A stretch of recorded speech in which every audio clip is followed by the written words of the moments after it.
The relationship between theory and practice in educational leadership is fraught for a number of reasons. The first is that the beginnings of the study of educational leadership essentially came out of the study of more general managerial or business administration.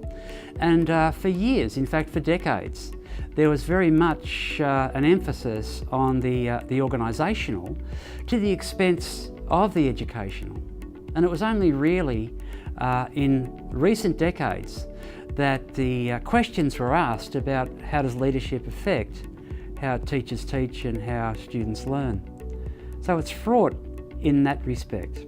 The second area of problem with it is that in enabling it to have academic credibility, it has been researched in a way that's quite esoteric, so that people were asked questions and been scored on various indices in relation to their level of satisfaction or the climate of their organisation or any number of organisational features which at one level were interesting but have absolutely nothing to do with helping staff, helping students, and particularly helping school administrators and school executives actually get on with it. The reaction to that, and there have been some significant, I think, positive developments in that area, has been an increase in or a move towards problem-based learning, where the aspect of the case study has been turned on its head.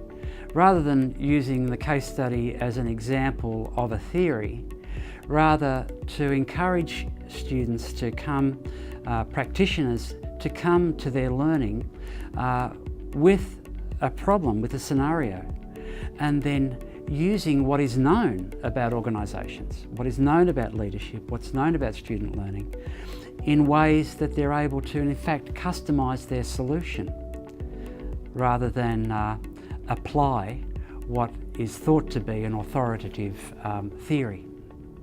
I think the study of educational leadership and the practice of educational leadership has enormous potential.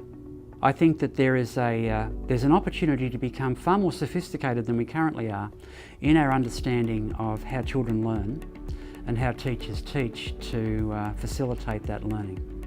Educational leadership, or in fact educational management and administration, has a key supportive role here, indirectly, in providing optimal conditions for learning. So the sorts of core skills and understandings that have always been part of the landscape of educational administration and educational leadership are still there. But we need to look at them through fresh eyes, through eyes that are open to different ways of organising, to different ways of resourcing, to different ways of delivering, and to different ways of investing in the future of our young people.